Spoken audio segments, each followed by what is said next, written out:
I hope you had a very good lunch. And now I'm requesting Mr. Chinmay to come and present CSR. He has been a core part of our team and has been studying CSR very actively.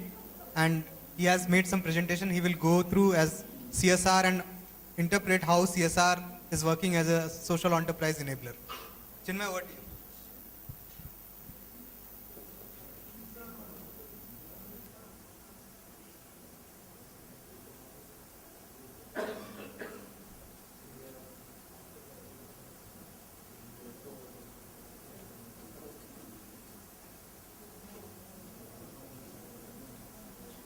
Hello. Hello. Okay. I just pin it up here.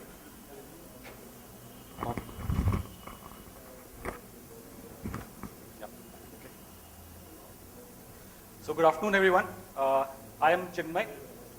I'm a volunteer ambassador with Entirelyso, and I'm going to quickly just run you through a few studies and some insights that we have collected from a study of CSR behavior of companies.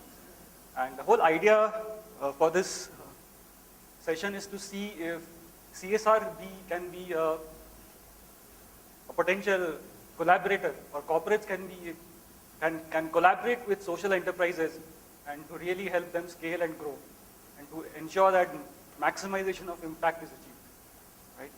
So in this study, what we're trying to look at is, we look at the regulatory contours of that govern CSR today, and we are trying to analyze the CSR spend of some few top 100 companies, and then we look at an example of what kind of CSR initiatives are being taken by companies, and then go forward and try to explore what the way forward is on collaboration. So a quick summary of the regulatory contours for CSR. So, as you know, India perhaps is the only country in the world today which has a mandate on philanthropy, right? So which means that all companies which are governed by these rules, which has a net worth of 500 crores or more, or a turnover of 1,000 crores plus, or a net profit of 5 crores plus, have to necessarily spend 2% of their average profits into CSR activities, including public as well as private companies, right? And there is still some vagueness in terms of interpretation of law, in terms of what do net profits mean, what are those activities. But as the company law stands today, these are the set of activities, which actually legally get you compliance to CSR. And if you look at the whole list, there is a shortcut out where you can simply donate money to the Prime Minister's fund, and you can happily say that you are compliant without having to do anything. Right? And there's one clause here which actually leads to collaboration is, if the company can collaborate with a trust or a society or a Section 8 company, even that funding or that collaboration will be treated as CSR. So this is an angle that we are trying to explore. And again, from a little bit technical point of view, the way net profits are being interpreted by law, they mean profit before tax. An average of last 3 years profit before tax is the mandated spend by law. Now this is a law. However, currently as the law stands, there is no penalty defined by the government for non-compliance. And the point of view of the Ministry of Corporate Affairs is that the companies need 5 years to get compliance. That's the leeway that has been provided in law. So they feel that there needs some time given to the companies to adopt this culture. So anyway, that's the interpretation. But what essentially this means is that, if you look at bottom line, there is a lot of spending that is bound to happen. Companies, if you just look at so actually when this whole law was framed, the estimate for the government was that this law will actually add to 15,000 crores kind of sum. They estimated about 15,000 crores to be collected as part of CSR.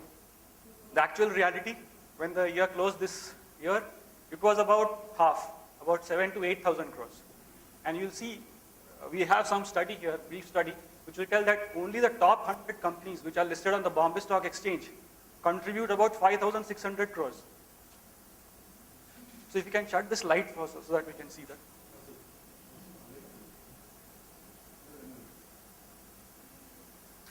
right? So what we have here is a spend analysis of what the companies have spent actually versus what they were mandated to spend, right? So these are 100 companies which are plotted on this graph. And if you look at these companies, so we have the top CSR spenders. So you can clearly see that Reliance has historically spent a lot more than what they were at least mandated to spend. So that region is somewhere about 750 crores. That's on top, Reliance. And more or less, even the top spenders who are spending hundreds of crores of money into this sector are still not meeting up to the expectation of spend, technically. They may be doing a lot of good work, but technically, government thinks that you need to spend more. So this I've just highlighted few of the companies who are the top, who spend like more than hundreds of crores, okay? And again, if you look at some of the highlighted low spenders, you will see that most of the low spenders are banking companies and financial institutions. Somehow we feel that they have been really sluggish to even make a move or make an attempt to be somewhere.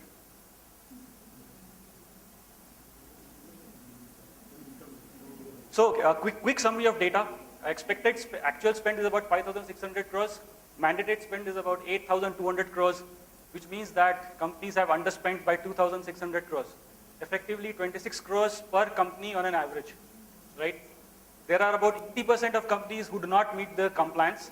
About 20 companies or 21% actually are at least spending at par, which means on the mandate. The horizontal line you saw on the previous graph is basically the mandate. Anybody who's above that is compliant. So this is a quick snapshot of the industry perspective in terms of how the different industries are spending as a whole.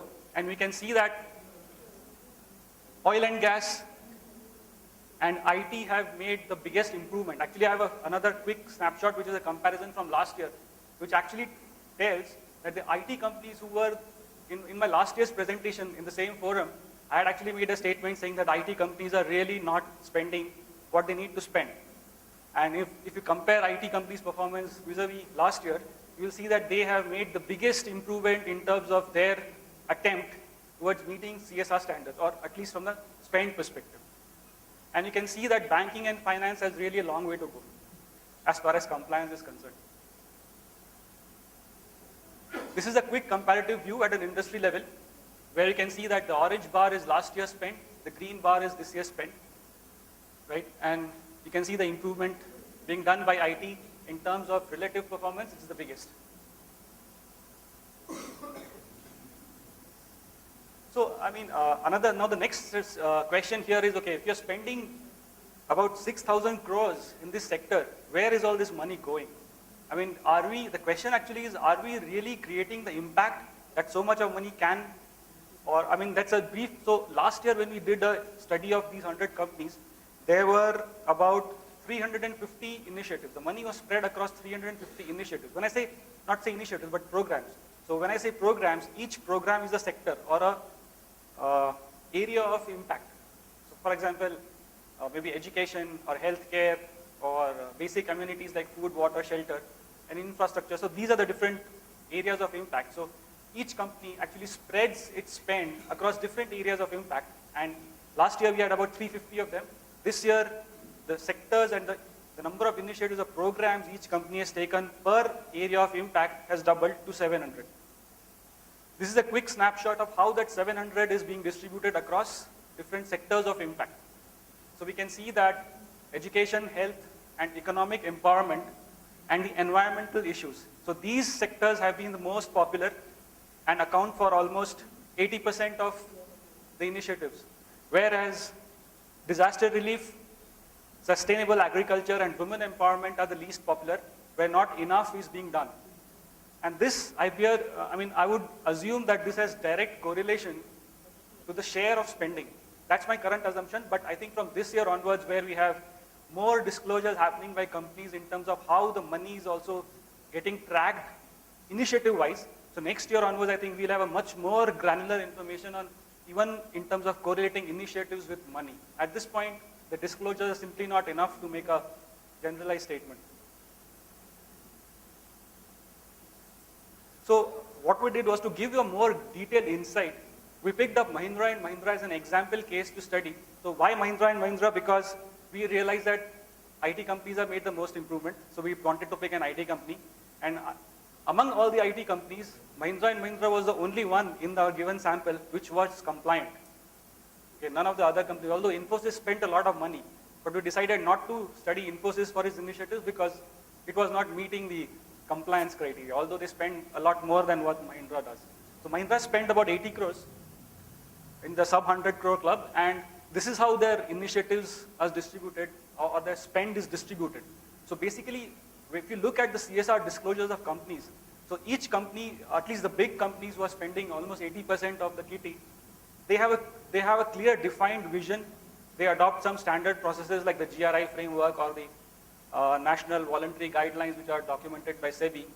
So they have all the structure and framework in place, and they also have a vision in place in terms of how their spending has to happen and what are their focus area of impacts. So for Mahindra, these are the focus area of impacts. Although their entire spend is distributed across 31 initiatives. These are not 31. So there are 31 different programs which are being run in collaboration with different trusts and NGOs, right? And that is why it strengthens our belief that such collaboration is the need of the hour, right? So I'll just take you through some. Project Nannikali is one of the flagship programs of Mahindra, which was institutionalized by Anand Mahindra himself. It is his vision to basically provide education to young girls. So for Mahindra, it is specifically education for girls and their health, and farmers and youth is where, for these three stakeholders, is where their entire money is being spent. Again, Swachh Bharat, Swachh Vidyalaya is another major program where they have actually constructed, in terms of impact, where they have constructed about 5,000 toilets specially for the girl child, spread across 11 states and across 1,200 districts. So why I'm highlighting these points is because impact is important. And I think that is one message that I want to share with people in terms of how social enterprises can really expand their reach and impact in collaboration with companies like Mahindra. Again, another impactful story I have to quickly share with you is regarding one of the sub projects under Mahindra Haryali program, where they have actually planted about 8 million saplings. Okay, out of that, about 4 or 5 million have come in this Araku Valley region in Andhra Pradesh. So this place here is the border. It's a hill station, and I didn't know about it till 2 days back when I actually came across this, and I thought of sharing this story with all of you guys. So Araku Valley is basically a tribal belt. It's a hill station today, surrounded by lots of hills. The hills is again having lots of bauxite, so it is again of interest to industrialists. It was about 1,500 rupees a year, you can imagine. And 1,500 rupees a year selling coffee, and they were actually, the middlemen and all the traders were, I think, exploiting them big time. Before an intervention happened by another foundation called Nandi Foundation, which is again backed by Mahindra and Mahindra, and they have been there since last 15 years, and the impact that has been created, they created a mutually aided cooperative society similar to Amul, Amul has pioneered the idea. They created that for coffee cultivation, and now after 15 years, the current data point is that the annual income for these tribal farmers have gone up to 90,000 a year. Right, so 1,400 to 90,000 a year, I think that's a big impact. And this impact again, so Mahindra has funded this project, okay. The way it's worked is there's a different agency which is executing this project on ground, and then you have a backing of a corporate who is actually providing them fund and maybe some corporate guidance in terms of structure and scale. So now they have also established a processing plant where they are actually putting processed coffee and exporting it. So this coffee called Araku Emerald is getting exported today. And then they have some reward programs and encouragement for their fellow farmers. So wanted to share this story simply to showcase the impact that such a collaboration might achieve in terms of social impact that can be driven or executed on the ground. So final, just to sum up my thoughts, I think the need of the hour, I was reading the interview of the CSR head of Mahindra and Mahindra, and he was being questioned by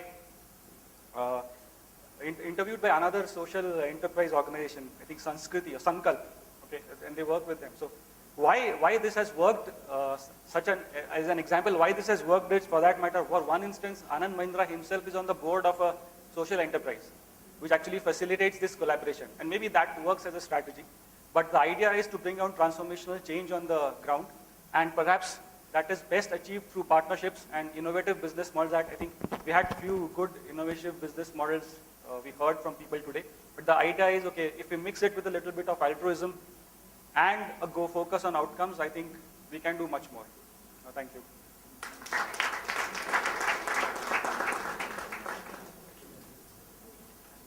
Okay. So if there are any questions for me, You can ask questions if you have any.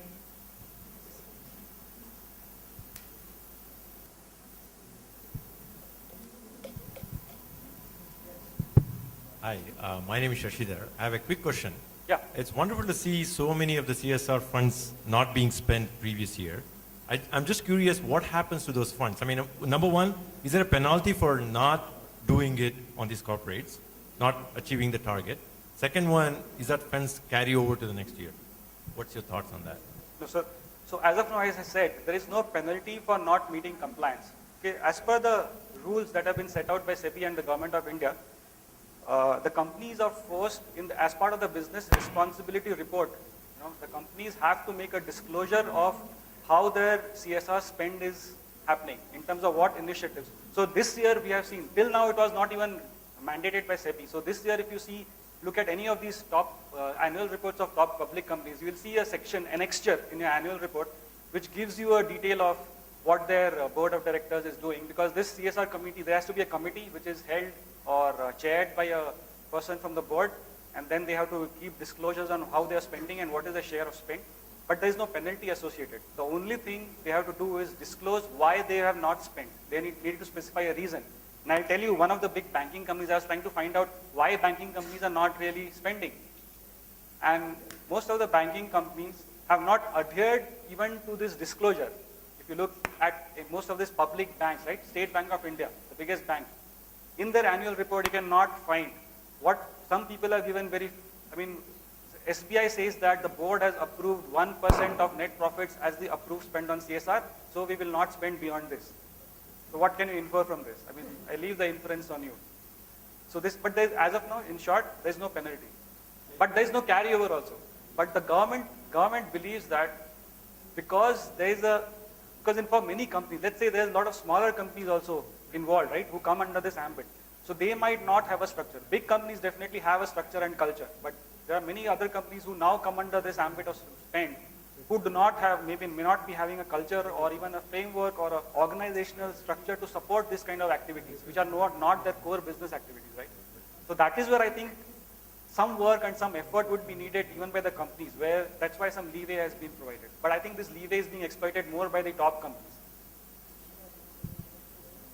Hi Chinmay, this is Daniela from VTalk Education. I just wanted to, your theory about theory and advice about how well it scale using great, but in practice what happens is that, can you hear me? Yeah. Yeah, so in practice what happens is that he was saying already, the vision is not aligned, the interests are not aligned. The main issue comes when you as a social enterprise who's not a non-profit, let's say a for-profit social enterprise, takes the money to scale, but ultimately has a double, role. You have to serve your customers, and that's how you can reach the outcomes. But because you get the money from a CSR body, you also have to serve them. This duality kind of unfocuses the entire, strategy of scaling and of impact. The problem is that the alignment doesn't happen. So me as an entrepreneur, and I'm kind of young and I look at different ways and people ask me, how do you scale and all that. So I don't want to say through CSR funds, because then I will serve them as my clients and not the people that I want to serve. So okay, my what is your point of view is that I find this ironical, because who are you trying to serve? I mean, that is the question I think both the entities need to ask. You as an entrepreneur, when you term yourself social enterprise, who are you trying to serve? And even the same question needs to be asked to the corporates. Who are they trying to serve when they say that this is corporate social spending, right? Who are you trying to serve? Your stakeholders, theoretically your stakeholders are common, okay? But I understand what you're trying to say. In the end, it's people working with people, and that might not align. But I think that given the impact that you guys possibly might have on your stakeholders who are your beneficiaries, I think some compromises need to be made on either side. And I just quickly quote what I read recently.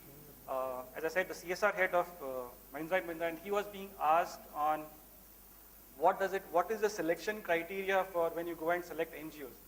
How do you pick your NGOs you need to work from, okay? So I split it into two parts. So one, he said that, okay, all these big companies are brand conscious, okay? So even though it is a social work, they need their brand to be highlighted. And therefore, they pick a partner who is willing to do that. So if big companies are trying to do something in some village, they want those guys to know that, okay, they are being held by so-and-so. That is one thing that they really want to do, and it has to, as you're saying, it's a question of alignment. They want it to ensure that it's aligned with their vision. So if one company is saying that I want to work with farmers, then obviously there has to be some alignment or commonality in vision that needs to happen. That is one. The second part itself is of discovery. So I was amazed to find that there's a recent committee which was established by Government of India to find out what more needs to be done and how the CSR law or the company law from a CSR angle needs to be improved. And the recommendation seems to be that the government needs to have a list of NGOs because corporates don't know who they want to work with. So, and it's not yet been signed off or agreed, but there's contrary view. Some people feel, or the corporates feel that government needs to maintain a list of NGOs where they could pick and choose from. And I find this is strange, but this is true. Because the question is that there is little awareness. Even corporates don't know who they can work with. And I think even social enterprise don't know if, or at least they assume that they cannot reach corporates. So I think there is a gap somewhere here which needs to be bridged.